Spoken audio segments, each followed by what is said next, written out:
And the reason why I'm saying this is because this is a jam-packed episode. I don't think I've been this excited about a podcast episode. Welcome to the Inspired Builders Podcast, your source for game-changing conversations with Australia and New Zealand's leading builders and industry experts. Each week, we deliver real stories and proven strategies from those who've been in your shoes. Ready to build something remarkable? Let's dive in. You know when you have a friend and you're doing some sort of sport with them and they're just so much better than you? Mm-hmm. Yeah, so this morning I was riding with this mate of mine and he's 20 kilograms lighter than me. He's strong as, and he loves to do hills for some reason. And last night he messaged me, he's like, let's go do this loop. And I'm like, okay, You must have texted you before I texted you because I texted you and you said no. Yeah. Well, he texted me. He texted you first. Okay. Anyway, so then, I'm like, I've got to get better at hills. All right, I'm going to go do it. And this guy, again, 20 kilos lighter than me. So when we get to the hills, and like I'm going all out, and I'm pretty fit at the moment, right? I'm pretty strong with my cycling. This guy just disappears into the distance. All right. And the reason why I'm saying this is because this is a jam-packed episode. I don't think I've been this excited about a podcast episode for a very long time. I'm excited about all our podcasts. But I strongly believe that if you're a builder and you don't listen to this podcast, your competition is going to roll away into the distance like my mate did this morning. Yeah. It's just funny you mentioned that, you know, that friend that you play sport with and they're just always better than you. Yeah. And I feel like there's a lot of sports that's you when I'm playing with you. And really? It's like, it's probably because I'm strategic. I'm just getting us to do sports that I'm good at. Well, and I was just going to say that because then I had to go, I need to start finding sports. Bro, I don't surf with you. I'm better at connect. Yeah, so I was like, I got you into surfing. There's a reason but you're not surfing anymore. Then I got you in a little bit of running, but you're not running anymore. So we'll see. This afternoon we're playing some pickleball. Yeah, but we're on a team, so I think we're going to dominate. Yeah. But yeah, I think we are just on observation from what we're seeing, what we're reading. That's one thing I do love about our team, just constantly learning, constantly iterating and evolving. But one thing I'm definitely seeing, if we're looking at builders, is that having a good, strong brand is becoming more and more and more important. Yeah. Look, I mean, we're in an era right now where being a great builder isn't enough anymore. Yeah. And I think a lot of guys will resonate with that because they've all come from, I would say a majority, if not all of our builders, were mentored or taught or got their apprenticeship under the old school guy who word of mouth, handshake at the pub, got the next deal, all that kind of stuff. And that's just not. And I would say 95% of the people I talk to acknowledge that it's not like that anymore. And they acknowledge that brand's important. And of all the people I talk to, they are becoming more and more aware that it is becoming ever increasingly more important. Yeah, that's right. So, in this episode, we're going to make a compelling argument around building your brand, investing time and money into building your brand.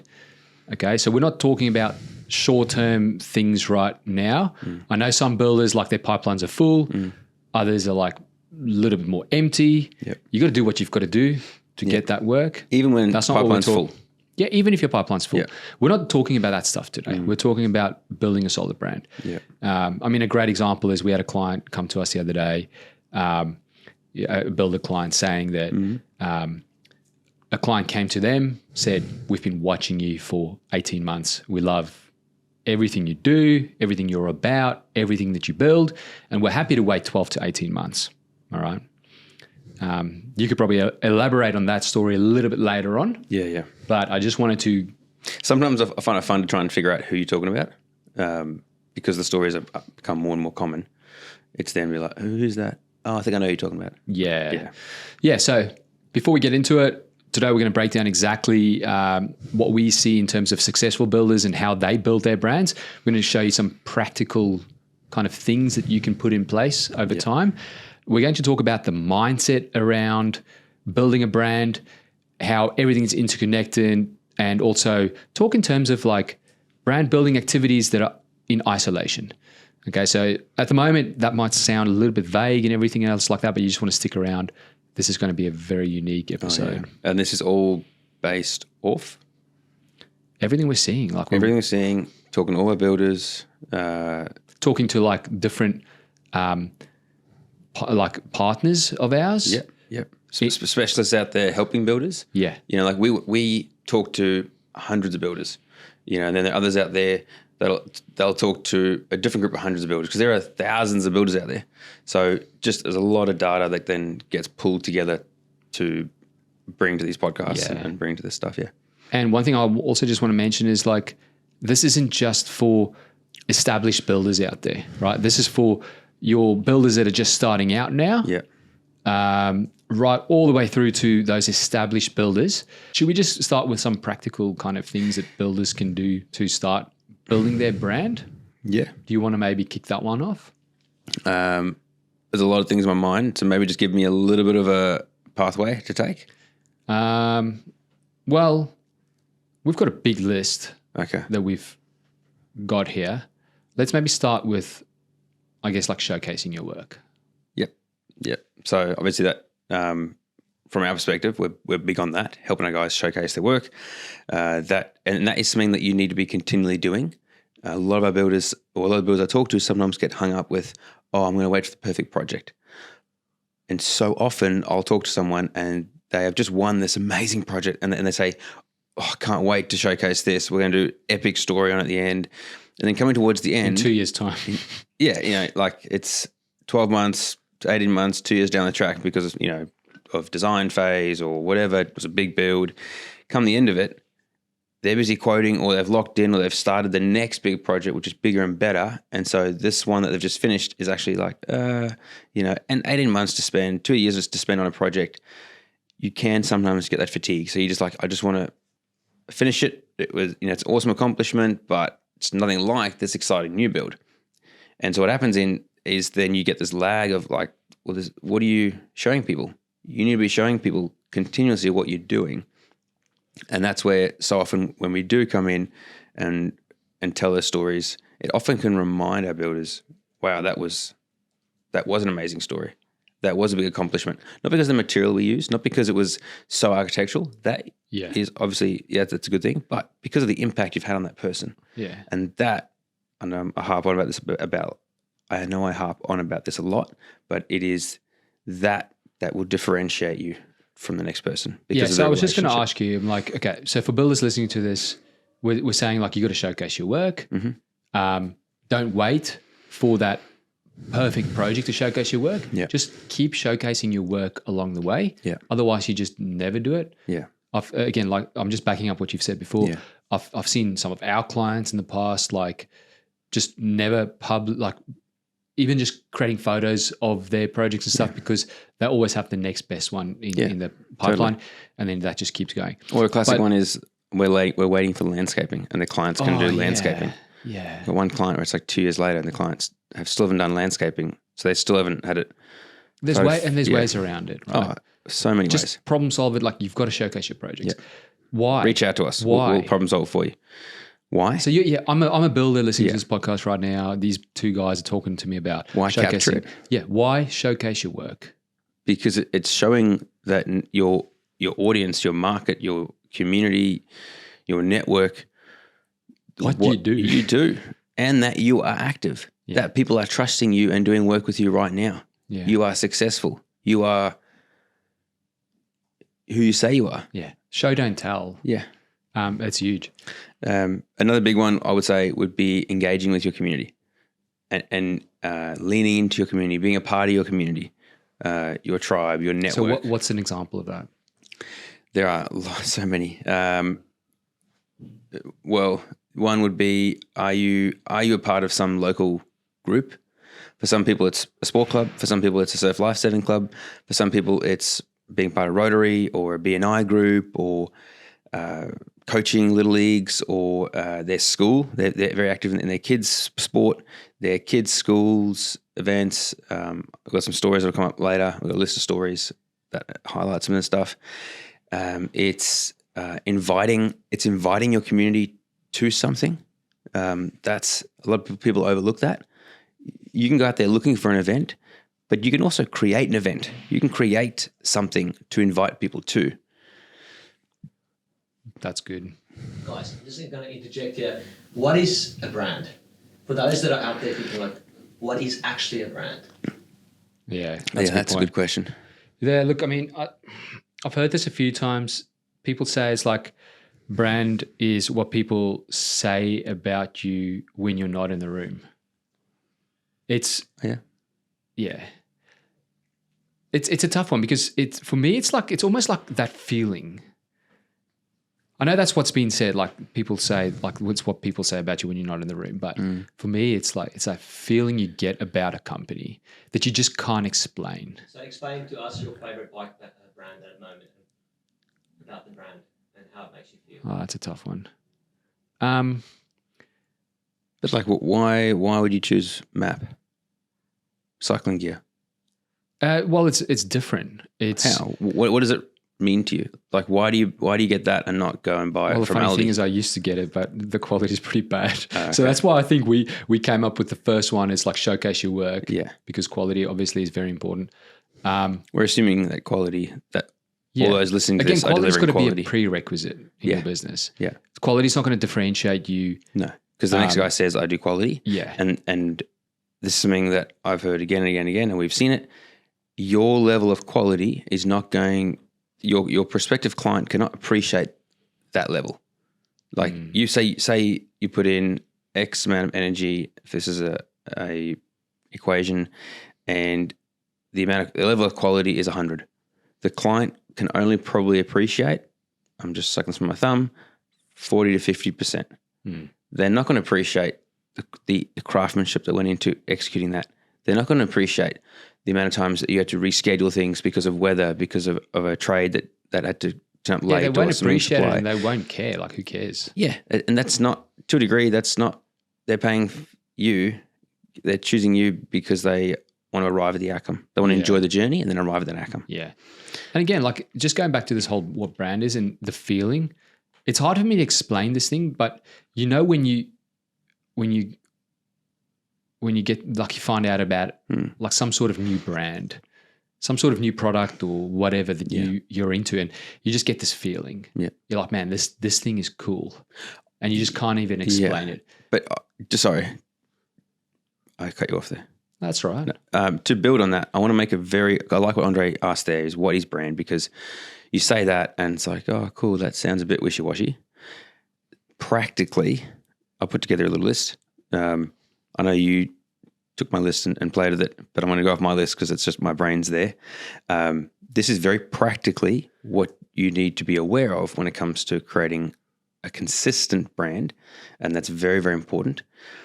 And that is things like site signage, vehicle signage, clean shirts, the way you talk, the way your team talks with each other, both when the client's there and not there, the way you talk to clients, obviously, the way you drive on the road. You know, if you've got a branded car, are you speeding around? You know, but that's what goes to, even if you're not branded, are you speeding to get to the next meeting?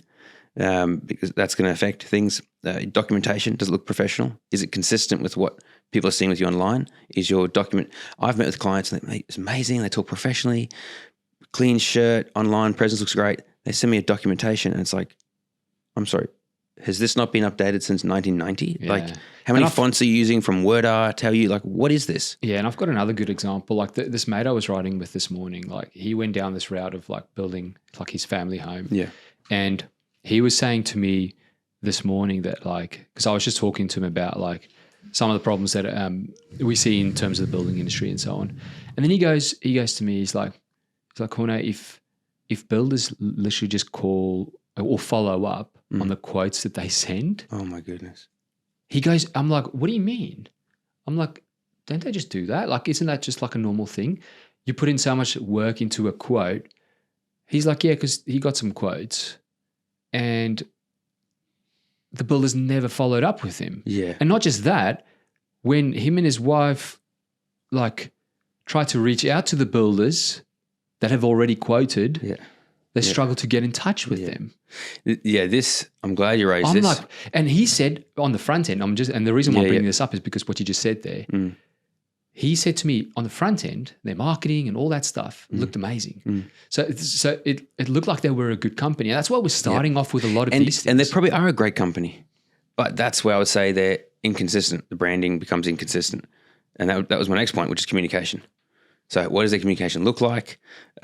Feel like? How are you? And that follow-up is so important. And I have a number of theories around this, and I'm still building out a really, I guess, strong hypothesis with a lot of proof.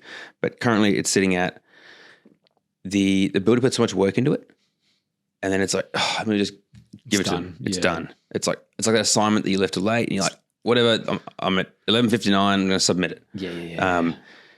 Can sometimes be like that. And so then it's like, oh, just hand it over, rather than delivering it in a way that's consistent with everything that the client, and that was, you and I were listening to that podcast yesterday about, does your sales process, if you're selling a premium product, does your whole sales process feel premium? Are you delivering that proposal in person? Are you walking them through that proposal in person, not just emailing it to them? Yeah, and then are you communicating each part to what it means to them? Yes, not in your words, Yeah, in your and terminology. not just trying to defend why you've got a particular price. It's just like, we're doing this so that you can enjoy this for and that 20 there is years very more important. or So whatever. I was doing some work with an online group this week, bettering that communication, because that's something I want to teach all of our builders is, when you say we're going to do this, and then how do you follow it up? Don't let them go, oh yeah, that sounds really good because I can see that would mean this for me. They can't make that connection. Yeah. You need to make the connection for them. And there's a 4-part step to that, which I'm working on. I'm keen to communicate that to our builders to help them. But yeah, that's probably a topic on its own. Yeah, we should that do whole we should do a because there's- week long. We should do a week long podcast.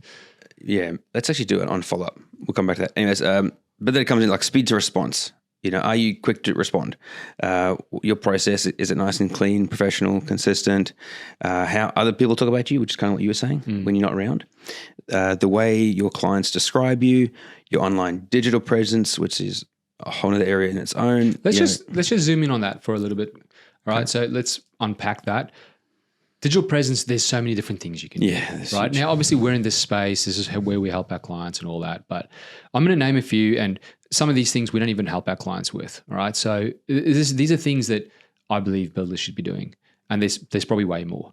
And again, we're giving you guys a few examples here. Think about it for yourselves as well. Think about, like, how can I go above and beyond? What are some other ways we can do this? Like Grant Cardone says, you got to be omnipresent. You got to be everywhere, all right? So I'm just going to list a few. So one is like organic social media, like your Instagram and your Facebook feed, right? Yep. The reason why you want that, and I'm going to attach website to this as well, because it's in the same category. Yep. Some people think Facebook posts like organic side of things, and Instagram organic is trying to get traffic. It's not. I'm going to get to that in a sec. Okay, good. It's about showcasing your brand, your business, the projects you're building, your team, your culture, all those different things. All right.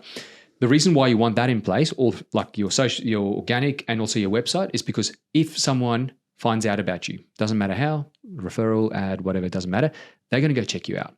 You want those things on point. The first impression, they just need to get that feeling straight away. It's like, oh man, there's something different about this builder, something unique. Why am I so attached? I almost can't explain it. That's the feeling you want to create. So that's number one. Another one is like directory style sites like Houzz and so on. I'm not going to go into that too much. Again, you want that presence there. Another one is ads. Okay, so Facebook and Instagram ads. You want to do cold, right? So putting your business in front of people that don't know about you yet. Then you also want to put yourself in front of the people that do know about you, that have gone onto that have engaged somehow with your Instagram or your Facebook, that have gone onto your website, and so on. Again, because everything is interconnected. We'll talk about interconnected in a second, but the reason why you want it like this is because if you get a referral, they go to your website, next time they go on Facebook and Instagram, you want to show up there. You want to show up on Facebook or Instagram for them. So they go, wow, this brand, they're everywhere. And they've, as a business, you're actually following up without even knowing about it. You're presenting yourself. Just to add clarity to that, you said that they go to the website and they go to social media and they feel like they're seeing you everywhere. Just to add absolute clarity to that doesn't just happen. That comes from paid retargeting advertising. Yeah, you got to set it up right. Yeah. So for someone to go to your website, and that's what paid advertising can do if it's set up well, is if someone goes to your website, they will see you when they go to Instagram and Facebook and they're just on the scroll. Yeah. You'll show up. Yeah. They don't And that's the power of it, as opposed to hoping that they go to your website and then the next time they're on social media, they go look for you there and remember you. Yeah, That's exactly. Yeah. Yeah. So that's like one example. Yeah. So just to finish that list, and then I'm sure we'll carry on. But do you smile or do you talk? Do you talk fast? Do you talk slow? That's all part of your branding. If your branding is this eloquent, premium, and you're a fast talker, it doesn't. It's not quite congruent. What do you mean? So you talking fast like in your online content in a way? Yeah. Are you the language that you use? Do I talk really fast and more like this all the time, talking really fast about what I want to talk about, and the next project's going to come in and like that? Am I rushed? Okay. But my brand is this elegant, right. So you're talking earthy about colours. like matching what people perceive your brand as in terms of how you carry yourself. Yeah. Yeah, and I think that's a good point. I can't remember the client now, but they're like, we tell our team not to swear on site ever. Yeah. All right, because people can hear you. There's an example of that where we had one of our builders who we help. They amazing brand, amazing people, and to a degree, this isn't always in your control. I understand that, but being aware of it is important. And one of his workers was in Bunnings, and another one of our builders saw this worker, brand on the back, and was like, "Oh, I know that brand. They also work with Biz Video." And the guy answered a phone call and was just losing it and cursing on the phone and stuff like that. And then the builder of ours, the second builder, called me and said, "Just if you want to pass on feedback to his other builder, the guy wearing a shirt in Bunnings, acting like this." And that comes into branding. Who are you hiring?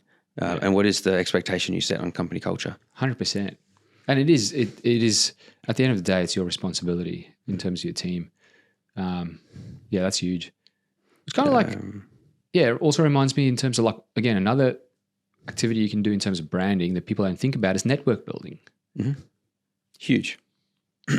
Huge. I have all day. Not really, but how much do you want me to go into that? Let's just bullet point a few. Like one is like developing relationships with, for argument's sake, like designers and architects. Yeah, that's often where builders' heads go when you talk about networking. But there are others as well. Like let's give a few other examples. So could be just suppliers. Totally. Trades. Obviously your subbies, subcontractors. Yep. Even other different type of industries that are also in line with your potential client's journey. Yes. So that could be mortgage brokers, real brokers, estate agents, financial planners, accountants. Bias agents. Yep. Bias agents is a huge one. Yep, totally. So now I don't want to talk about getting work, but if you align yourself with bias agents, you can help each other out. Mm-hmm. And there's that brand association and building there. A big thing that we remind our guys on, and this is why I love this topic, is because doing a lot of research on this lately, I've built a tool for our builders to become great at networking. Yeah. So those of you listening to this, if you're clients of ours and I haven't given it to you, please reach out. And it's a good one. I've heard some really good feedback on it. Yeah, it's amazing. And it's based off all our research and hearing from our builders and other builders what is working. And it's just crazy that I have started rolling it out to some of my guys lately. And then this week I caught up with some builders, some young guys, hungry. Spoke to them 6 months ago. They were just starting out. They just done one renovation themselves. And then they had a chat with me and love what we're all about. Great connection, but just a bit early to come on board. And then they reached out again now, 6 months later. And they, on their own accord, have been taking a lot of action similar to this tool, a portion of it.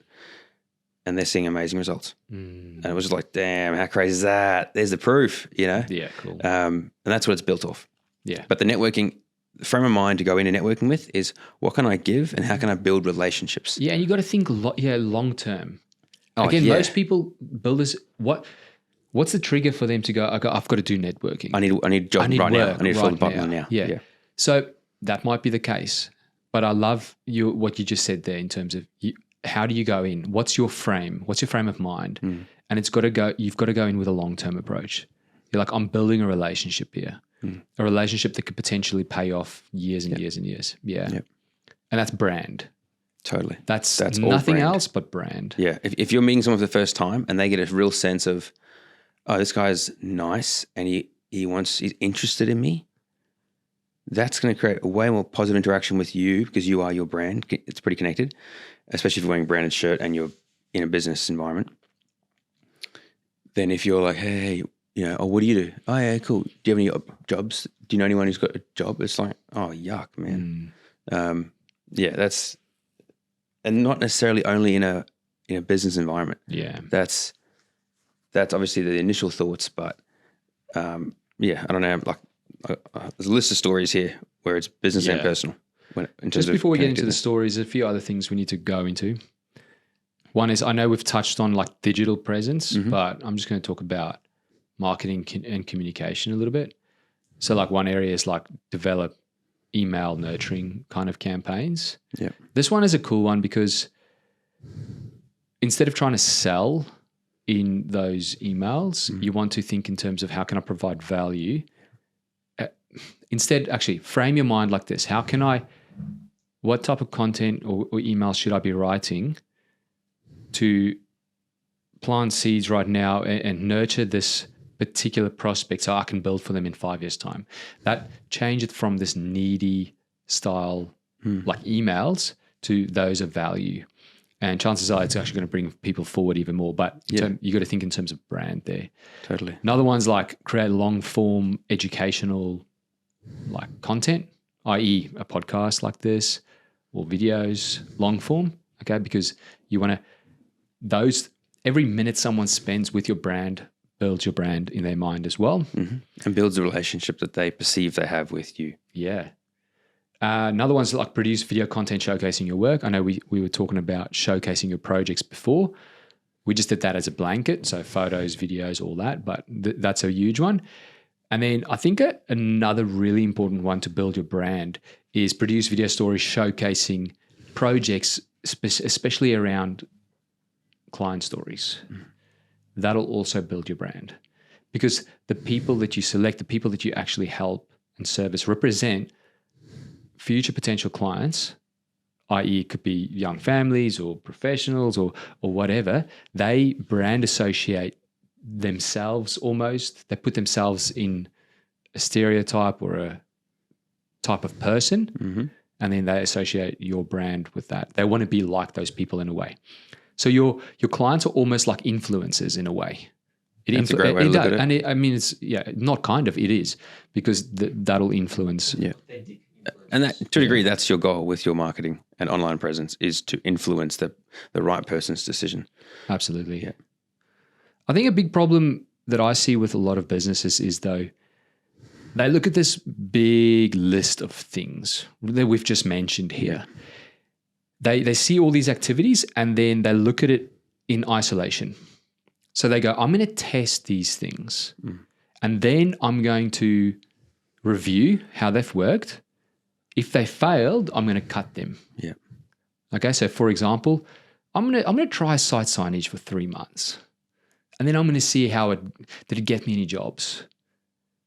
And then you get to 3 months, you're like, no, it didn't get me any jobs. I'm going to cut it. Another one's like ads, like getting your business in front of ideal clients where they are sitting while they're driving on their phones. They shouldn't be, but I'm just saying, like, people are on their phones, they're hanging out on Facebook, they're hanging out on Instagram all the time. You want to be there. You want to be there all the time, because if you're not, the builder next door is already. Trust me, just go on Instagram, you'll see it there. And what builders don't think about is they don't think about the second and third order consequences of cutting something, okay? Because they've tested it for X amount of time, 3 months, a year or 2 years or whatever like that. So they think of it in isolation instead of everything being interconnected. I'm not sure if you wrote it, but I know you shared with me a piece this morning. It was almost poetic, which I think painted a really good picture of how things are interconnected and what potentially those second order consequences are when you change this or remove that.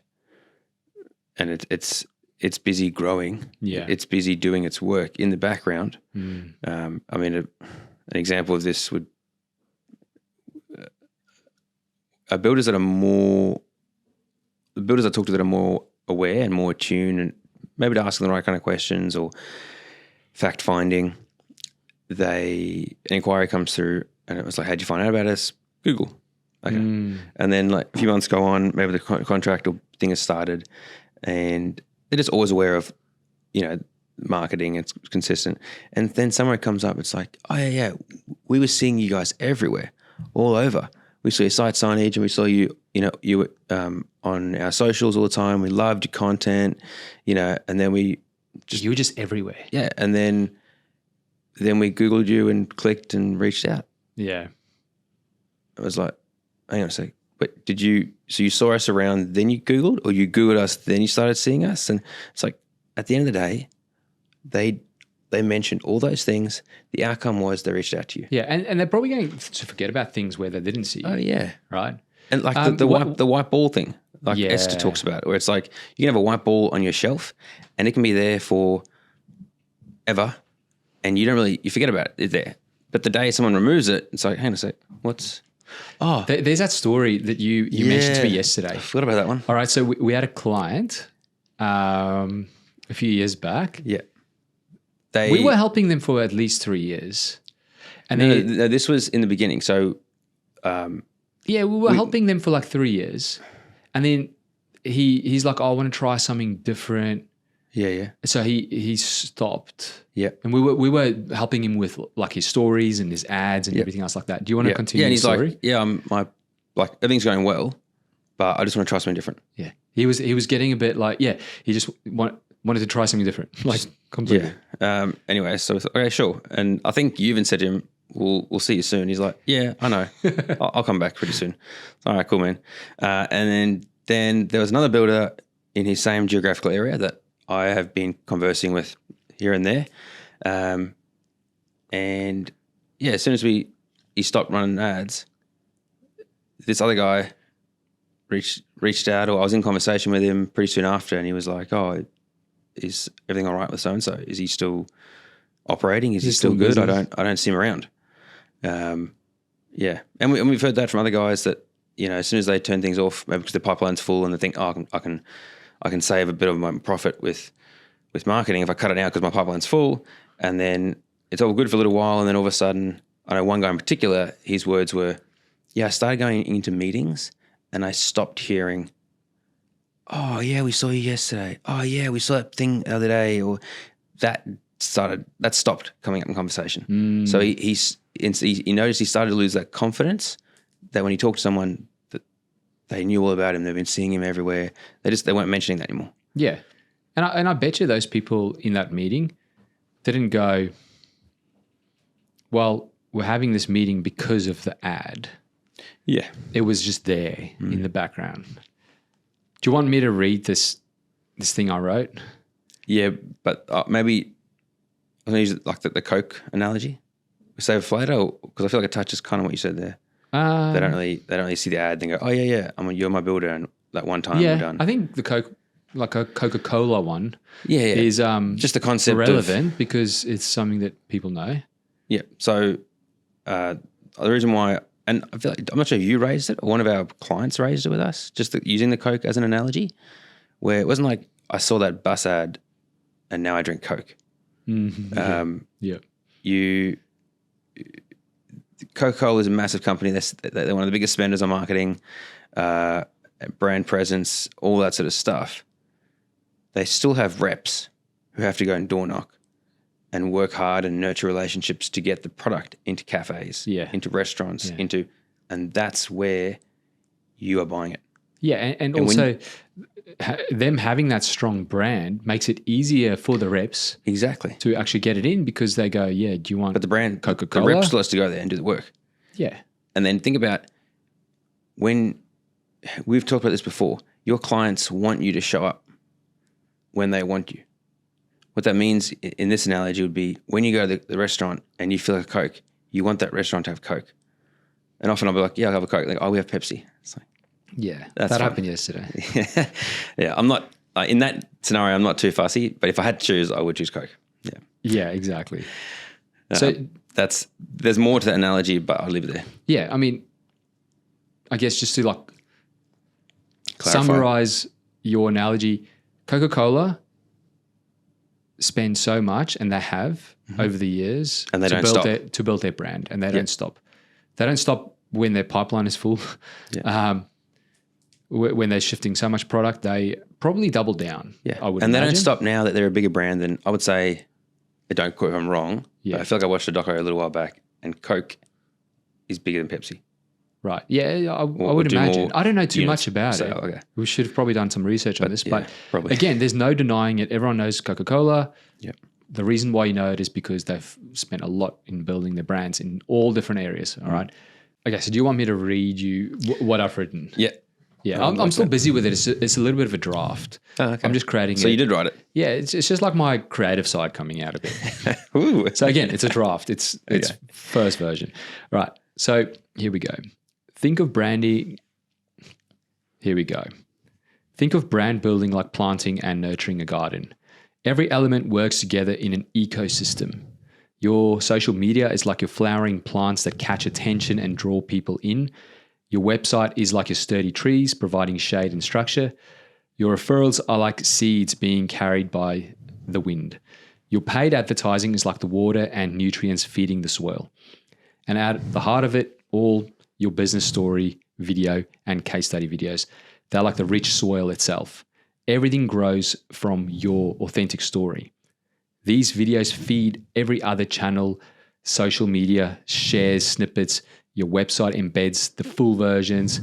Ads pull the most compelling moments, and referrals can easily share them.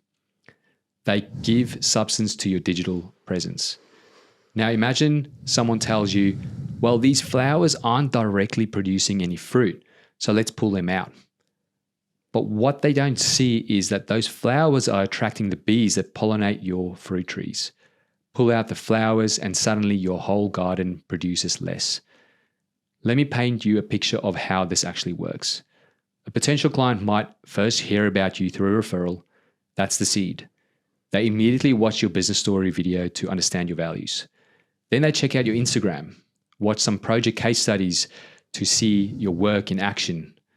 Visit your website. They go on Instagram and Facebook and they keep seeing your ads. Each touch point builds on the last. Here's the thing. Asking which of these channels actually got the client is like asking which ingredient baked the cake. Was it the flour, the eggs, the heat of the oven? It was all of them working together. In today's world, clients rarely make decisions based on a single interaction. They're looking for confirmation of your quality, your reliability, your reputation across multiple touch points.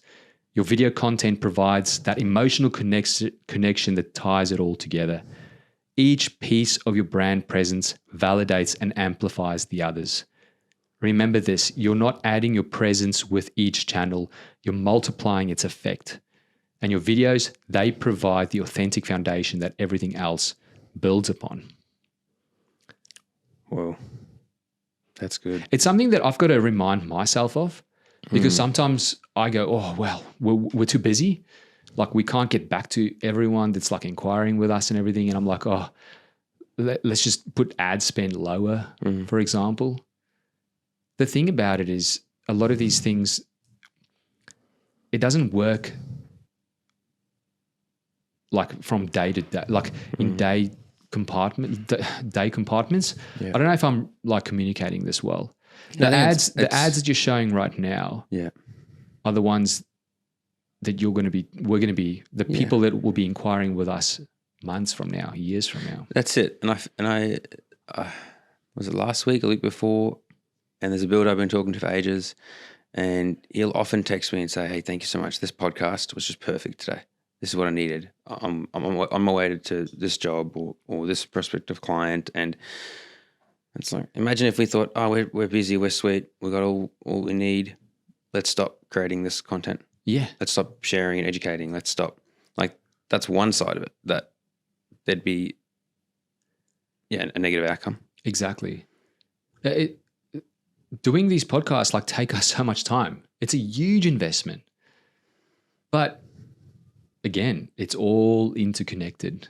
We can't go after a few years of doing podcasting, are we getting any work from this? Now, we could argue for sure we're getting builders like inquiring with us and so on.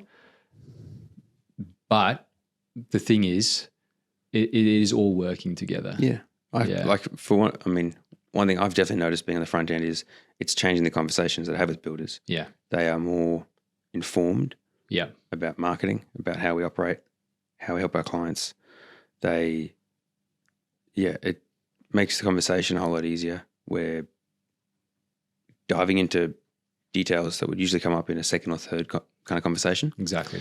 It also means that because I don't have the ability to talk to all of our builders every day.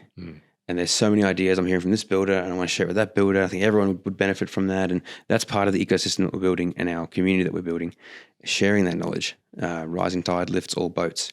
So this is another way that I can share some of these stories, share some of the insights I'm hearing from our builders. And then I'll get someone reach out and go, that's awesome. Can you put me in touch with him? Or can you talk to me more about that? Can we catch up and talk about that idea that you mentioned on the podcast? Can you? And that's also part of it. So it's creating a better ecosystem that we operate in. Exactly. Yes. I mean, for us personally, we're looking at this list that we've created and we're going like, where are the blind spots for us? Like, where are the opportunities for us to invest into parts of that brand building? Yeah. We're doing a lot of brand building for ourselves. Everything we're doing and we have been doing for the last few years, we're not going to stop any of those things. We're just going to do more and in different, in another, like all different areas. And that's something that I would also tell builders, like, look at this list we've created. Identify the ones that are core foundational ones that you definitely need. All right. So a few things that always stay true is people need to find out about your business. So how are you going to achieve that? Yep. So one is like cold ads, getting ads in front of people. All right. One other thing that's going to be true is you've got to nurture people. Okay. How are we going to nurture people? Your retargeting ads, your email nurturing campaigns, your long form content that you put up, your organic social media. There's going to be foundational things in this day and age that you need to tick. Okay. It's just one of those things. As much as I hate to say it, you got to tick it off. You got to go, I'm doing these things. But then what I would love to challenge builders on is to go, what else can I be doing that is different? So i.e. the community stuff, events. Yeah. Community stuff is so important. Yeah. But we've already given a great list there. And I know I got a little bit artsy with my thing that I wrote. I like it. But do you have any, we've been talking about like these stories, like so do you have any real life stories? I constantly have stories because I'm always talking to guys and often I'll have someone remind me about a story. I'm like, oh yeah, I haven't told that story for ages. These are some stories from very recently. One would be, this is the builder I spoke to just yesterday, actually. And he was like, yeah, talking about the importance of networking because I introduced him to this new tool. And he's like, mate, I'm so glad you showed me this. This is epic. It's given me some structure to work to follow because actually just this week I was, I've joined this, group locally interacting in my community. I've been doing it now for like 3-4 months, met a guy for the first time. And then within a week, he's already referred me to an architect and the architect has given me a job to have a look at. And there's no one else he's giving it to. He just wants, and I was like, that's amazing, And that's a great example of, and I spoke to him, I was like, well, one, you got out there. Good on you for getting out there. Otherwise, you wouldn't have had that conversation with a guy who could refer you. But obviously you presented well and this guy dresses very professionally. And then his website looks professional. Everything, all the marketing we've created looks professional. So it makes it easy for someone to refer him and validate that referral. And feel confident to pass his name on. And then the architect, no doubt, would have done some due diligence, I would think. And because that's the expectation, everyone has an online presence, I'll go quickly check him out. He looks the part. Awesome. Let me follow that up. Yeah. I don't know if the stats even possible to get. It's impossible, I would say. How many times a potential business or builder is referred, but the person doesn't take action because it's not. What person? What do you mean? Like the person for being example, referred? You got builder A knows person A, and then person A tells person B, you should talk to the builder. Person B never takes action. Yeah. And that could be for a number of reasons. It could be they're just not ready. conversation happened too early? Or how many times is it because he checks this person out online, because that's where I start to do my due diligence in today's era. It's such a good I'm not point. sold. It's such a good point, I'm not man. hooked. Like, think about anyone that you've ever. Not only are you just getting referred these days, like verbally. Yeah. The person referring, like if I refer someone, I'm like, JP, you got to check this thing out. Oh, give me 1 sec. Yeah, I'll send you like a post or something. I'll send you a podcast that they just did, or like. Yeah, I just referred like this guy because there's this guy that I ride with sometimes in a group, and I haven't seen him lately. And I'm like, bro, where you been? And he's like, oh, my meniscus is gone. And I'm like, yeah.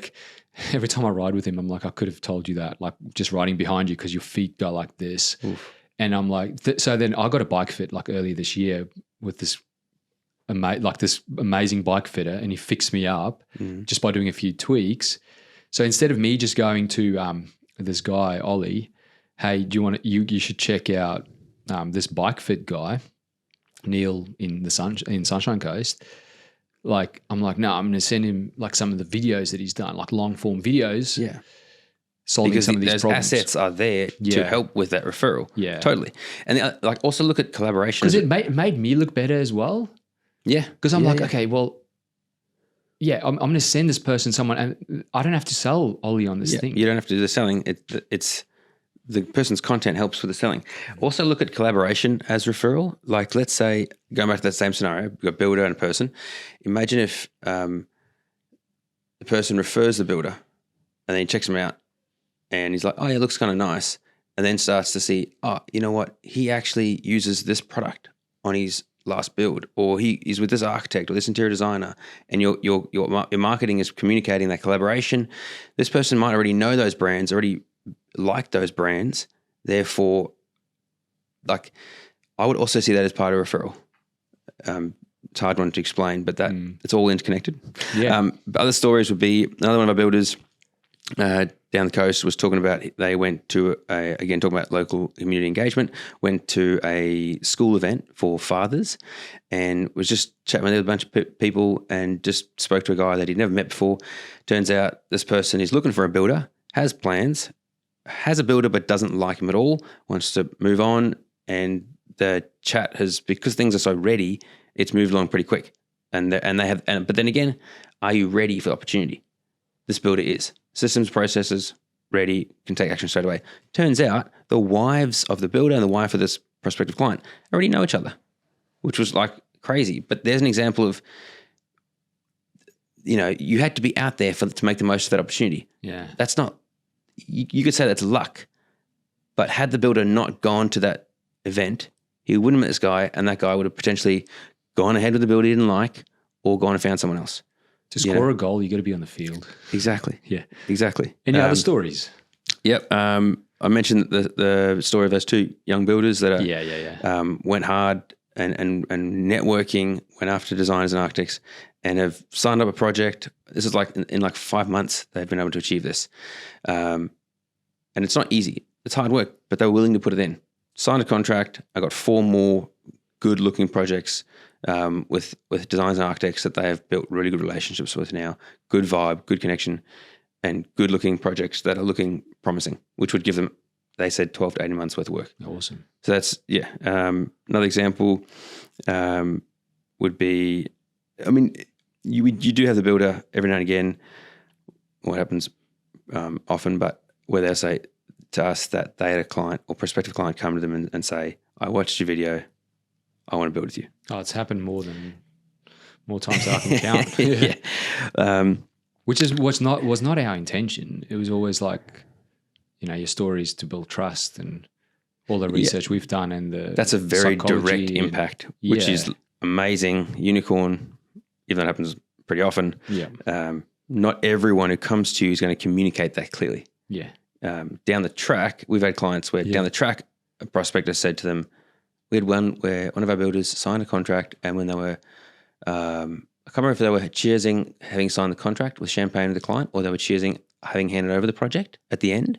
And the client said to them, it was actually your story that I watched, and I just felt like I could trust you from when I watched your story. Yeah. And then I watched your case studies, And I just felt that I was watching myself. Yeah. It was uncanny.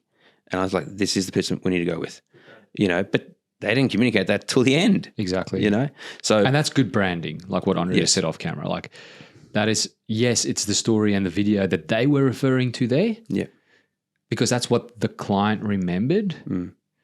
But it's the brand overall. Totally. It could have been the person that referred them. They did their due diligence, then this, then that, then how this builder communicated, how this builder got back to the inquiry, how this builder, were efficient with the whole quoting process, how they communicated during the quoting process, how they put the proposal in place, how they showed up, how the team conducted themselves when this person drove past other sites. Yeah. See how everything's interconnected? Yeah. How the team showed up and how the team, that's a good one. I know I was talking to one of our builders a little while ago about this, and in their office environment, it's just structurally set up so that when the client walks in, the boardroom is right there on the right. And so Queensland builder? No. I'm thinking about another one where they've set up the... No, so the client walks in and the client doesn't really ever go upstairs to the office. Right. But they would come in and just go to the right where there's the boardroom and then there's some selections and stuff there. Small guys, they do about, 20 projects a year. And so the office members who are coming to work, and they have some flexible hours, so they're coming at different times, coming, going. They have to walk past the boardroom, which doesn't have a door in it. It's open space, past there, up the stairs. Right. And their team was kind of walking in and kind of being like, oops, sorry, and just skimming past, not getting eye contact. And then talking with these builders of ours about the importance of branding and how holistic branding is across everything of what you do. They then put time aside and had a team day and had some fun planned for the team day, sure. But they also had a dedicated time in that team day to going, these are what we were moving forward. These are the expectations we'd like to hold. One of those is when you come in to the office and you see us with a client, come to the table. If you don't know them, introduce yourself. But introduce yourself as, hi, I'm James. I'm a designer. And if you haven't got designs already, then I'm going to be the one working on your designs. And I'm looking really forward to helping you with those designs in your dream home. Or if you're the accounts lady, or not lady, you're the accounts person, walk in and say, hi, I'm Vicky and I manage accounts. I'm going to make sure that everything is being paid to get to site so that your build is on time. That's cool. But also, I'm also going to be the person that are going to be sending you invoices to make sure that everything stays on time as well. Yeah, that's awesome. I love the way they frame it. Yeah, like communicate it. Yeah, that's cool. So that's all part of brand. You know what I love about this podcast? Like I hear some stories that I never hear. That's pretty cool. Yeah. Any others? Like one more. I know you've got like a massive list of like. Oh yeah, which one do I choose? I think you got 9 more here, but I'm just wary of time. Give me one more. Give me one more. Give the people what they want. Story. Should I go into why story is so important? I mean, there's a classic one we often hear, and this is just going back to how long things can take sometimes. Yeah. Because people aren't making a $100 purchase of new shoes, which I could send back. Postage is free. Iconic. Classic. They're making a $500,000, $1 million investment. Takes time. So $2 million. $2 million, $5 million, $10 million. So one story here is that these people reached out to one of our builders, filled out an inquiry form, and in the part where it talks about why do you think that we would really build well together, to that extent. And that question obviously changes per builder, but they came back and said, no, we're following you for 18 months and we love what you guys are doing. We love what you're all about. We've seen this build over here and that build over there. You know what I would love to know is I would almost love to see a highlight reel of what that person just said in terms of I've been following you for 18 months and see what they Imagine saw that. Yeah. through their lens. Yeah. That would be amazing. What's that movie where in the movie Matrix? No. Close. No, they have the ability to, the government has the ability to look at someone's vision, right, and download their vision and go, well, let's go back, kind of like a surveillance camera. It was like Black Mirror. Black Mirror, yeah. So they go back through and look at what that person saw. Imagine that, and then you could AI it and be like, cool, all the times that you saw this brand. Yeah, that's going to be attribution. Yeah. In the future, that's happening. That's- for sure. Especially that's- like, let's say everyone was wearing Google glasses. Yeah. You'd be able to track that. Yeah, Where do they see the brand? Do they see someone at Bunnings? Do they see someone driving around? Do they see online? It's like a little highlight reel. That would be epic. But that's the way you want to think about it, right? Yeah. I know we're joking. Like I don't look forward to that day, to be honest. Yeah. That's But crazy. that's the way you have to think about it in terms of business. Like thinking in terms of like through the lens of the people that you've built for and also the ones you've missed out on. Yeah. And just imagine that highlight reel. How did they, they're scrolling on Facebook and that's where they see you the first time. They don't even click. Next time they talk at a barbecue with friends and then the friend mentions you. It's like, oh yeah, actually I've seen that person. Now they go to your website and inquires. Now all of a sudden the attribution doesn't mention the ad, it mentions the website direct. Yeah. Or the referral. Or the referral or whatever. But imagine you just want to think of it's a thought experiment. Yeah, totally. Which those are always fun. Finishing that story that I mentioned there. Oh yeah. The inquiry also went on to mention that this is and one of the questions was, ideally when are you looking to start or finish this project? And they were like, oh, cool, X. And I can't remember if it was like 12 or 18 months away. And it's just a good example of when we talk about building out your pipeline, that's what you have to understand. It takes time. Here's someone who's watched them for 18 months, but you've educated them on when is the ideal time to get in touch. So they're getting in touch 12 to 18 months before they want this project, which means you can start to then have a conversation, control the outcome, control their decisions, so that job is then sitting in your pipeline for 12 months' time, 18 months' time. Yeah. And that's like I had one of our builders that, he and I have had a lot of chats about this, about building pipelines, about nurturing pipelines really well, and they've built out an incredible system.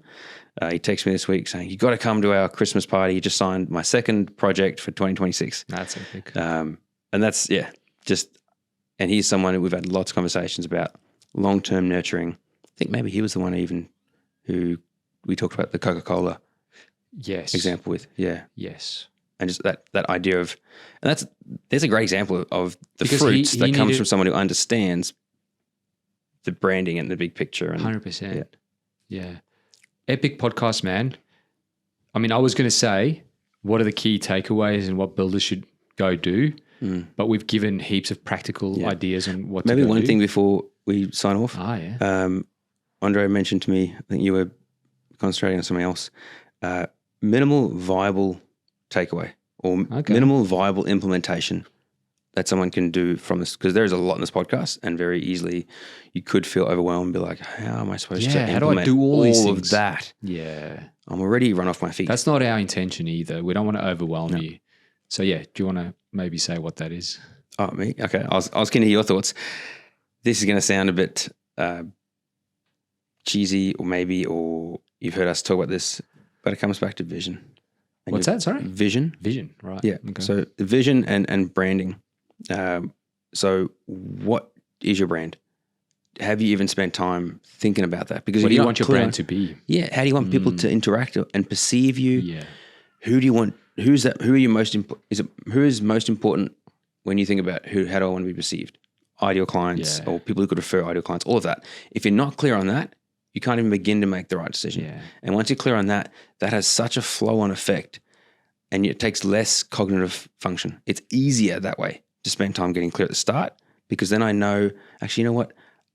I'm going to call a person back right away. Yeah. Rather than save it later. I'm going to do X, or I'm going to talk in this way, or I'm going to, you know what? I'm just going to order myself an extra shirt the next time we do a batch order to keep in the car. Yeah. Just in case I need that. This is going to sound like a shameless plug, but every single client that comes on board with us, we take them through vision and story development before we start anything. And it's a phase. It's not just one session. No. They go through some stuff themselves to draw things out, to think, to go, what do I want? Yeah. Get the And cogs really turning. think in terms of their vision, all right? In all areas of business, this is not just marketing, but it does go back to marketing and brand. That's why we do it, all right? It affects that. So that's why we do that every single time. Every single time our clients go through that, they will tell us what an impact that phase had on them and their business. So much so that we get selfie photos and videos while they're doing the first part of that process. Just how pumped they are, Yeah. how excited this is already for them. And I think that's huge. I think in business, man, business is hard enough, right? There's problems and fires every single day. We got to get excited, all right? So that excitement creates it creates this flow effect, this flow state within yourself. I know this sounds very airy-fairy, but it gets you to relax. It gets you to see the opportunities, and it gets you to become like, I'm gonna go do this. You know, I'm gonna go. It's different to the catching up with a few builders and then just complaining the whole time. Like, I get it, things are hard, man. Like, yes, business is hard. It will never become easy. You're in business, man. Yeah. If it was easy, everyone would do it. I had to I was just driving with my wife yesterday. I went to the beach just to take our little girl to the beach, and we were talking about this. I don't know why it came up, and then she asked me a question. I'm not going to go into that right now, but basically, I said to her, it's like, business is always going to be tough. That is what we're in. Just accept it. Corne, you have to just accept it. If you looked at a thesaurus, I think it would be like business. Other words, tough. Yeah. But in there is also rewarding. Yeah, it's exactly. Yeah. But that's why I'm saying we've got to focus on the excitement, the reward, the benefits, the impact that we're having, the purpose. Values, the vision, purpose, all that kind of stuff. And that's why that vision and story dev is so important. Yeah. That's probably where we would start in terms of minimal viable. And for some people, that might be hard to sit down and get pen to paper about that. And that's where I'd say find a framework that someone offers, or if you know someone who's gone through a framework, or reach out to us or someone who can then help you with that. I notice here's a thing saying partner with someone to help you. Partner with BizVideo to help you. Shameless plug. The reason why I'm saying that is just because I know this thing works, man. Yeah. Good luck to anyone else. But I know this sounds a bit like cocky, but I just believe in what we do. Yeah. Because I see what happens in builders in their lives when they go How was through that? this. How were those selfies that came through from that builder this morning, just before we hopped onto the podcast? 5 minutes before this podcast. Yeah, and he was like, "Man, loving the podcast. Just listen to 115. episode 115, and it's epic." I was like, It's what episode was that? perfect. We had to go back on the podcast. Yeah, it's so good. It's exactly what I need right now. I'm going to this project. I'm going to see this client. Yeah, I'm working What was on that these. episode again? Just to refer back to it. Momentum. Momentum. And not to lose momentum. Yeah. So yeah. go check that one out as well if you're a builder. Yeah. The other thing, another plug, man, we're a lot of plugs today. This is like the longest episode ever. But anyway, another plug. Just go search in your favorite podcasting app, BizVideo Insights. Why is that? Do you want to quickly say what it is? It's exciting. BizVideo Insights. Yeah, just hearing, there's so much that we are consuming, learning, and love to share. So we are recording once a week, a very short 5-minute video on insights, something super practical. Either it's a mental model, a framework to take into your day, how to approach problems and opportunities, or it's something super practical like, try sending a selfie, and the impact, because that, funny enough, the builder who selfied me this morning said that selfies are really having a positive impact on him and his prospective clients. So check out BizVideo Insights. It's pretty easy. Just go search that. We've got it on YouTube, on our BizVideo YouTube channel as well. They appear there, but Apple Podcasts, Spotify, just search BizVideo Insights. Thanks for this epic Quinay, episode, thank you. man. This is awesome. I love it.